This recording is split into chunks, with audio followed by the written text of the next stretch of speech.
राकेश टिकैत की खुली धमकी। 26 जनवरी भी यही है, 4 लाख ट्रैक्टर भी यही हैं और हम भी यही हैं। पिछले साल 26 जनवरी को क्या हुआ वो पूरे देश ने देखा।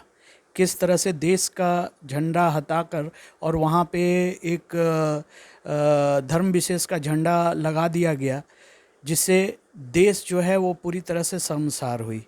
तो राकेश टिकैत जी, क्या ये अच्छा लग रहा है? क्या आप चाहते हैं कि फिर 26 जनवरी को उसी तरह का कुछ हो जो पिछले साल 26 जनवरी को हुआ? अब तो सरकार ने अपना बिल भी वापस ले लिया है। हालांकि ये भी दुर्भाग्यपूर्ण है, क्योंकि पूरे देश की जनता ने वोट देकर सरकार बनाया और उस सरकार के द्वारा कानून बनाई गई जिसमें कि पक्ष विपक्ष के सभी लोगों ने वोट किया। जब वोट का सिस्टम है अपने देश में, डेमोक्रेसी है अपने देश में, तो वोट जिसको ज़्यादा आएगा वही चीज़ मानी जाएगी। तो वोट के हिसाब से ही कानून बना। फिर भी आप लोगों को नहीं पसंद था, वो कानून वापस हुआ। पूरे 90% देश को दबाकर और मात्र कुछ लोगों के लिए ये कानून को वापस कर दिया गया। कोई बात नहीं, फिर भी आप संतुष्ट नहीं हैं। आप संतुष्ट नहीं हैं और आपने अलग से 6 और शर्त रख दी है सरकार के ऊपर कि ये शर्तें मान लो तो हम हटेंगे। फिर अगर सरकार वो भी शर्तें मान लेती है तो आप अगले रोज़ कुछ और शर्त रख दोगे। तो इस तरह की ये जो व्यवस्था बनाई जा रही है, ये व्यवस्था तो बहुत ही दुर्भाग्यपूर्ण है। आपको क्या लगता है कि इस तरह से देश चल पाएगा जिस तरह से आप लोग देश को चलाना चाह रहे हैं?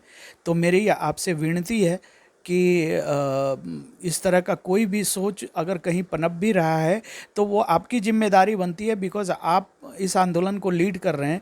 तो ये आपकी जिम्मेदारी है कि आप उस तरह के सोच को दबाएं और किसी भी तरह का वायलेंस जो है वो ना होने पाए। इस देश में सबको हक है आंदोलन करने का, आपको भी हक है आंदोलन करने का, लेकिन शांतिपूर्ण तरीके से।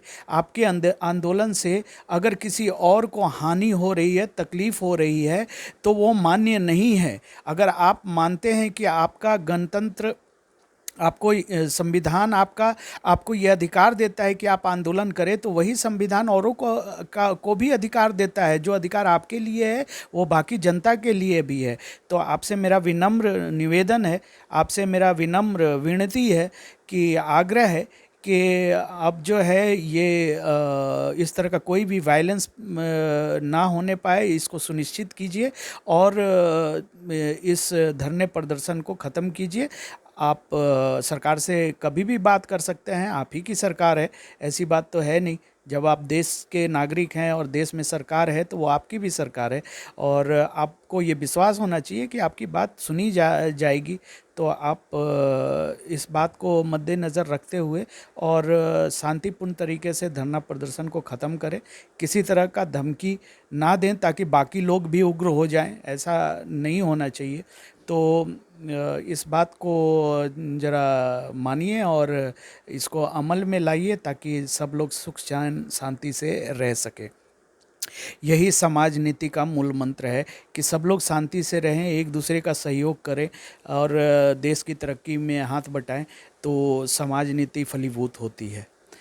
भाई और बहनों, मैं आपसे आग्रह करता हूं कि मेरे वीडियो को सब्सक्राइब करें, वीडियो को लाइक करें, चैनल को सब्सक्राइब करें और शेयर करें ताकि बिहार समाज नीति मंच जो है स्ट्रेंथन हो सके और हम जो चाह रहे हैं समाज के लिए काम करना वो कर सके। क्योंकि जितना आप लोग जुड़ेंगे उतनी मेरी आवाज़ समाज तक पहुंचेगी और मैं अपनी बात समाज तक पहुंचा पाऊंगा। तो ये एक माध्यम है, तो हमारा सहयोग दीजिए please. Thank you very much.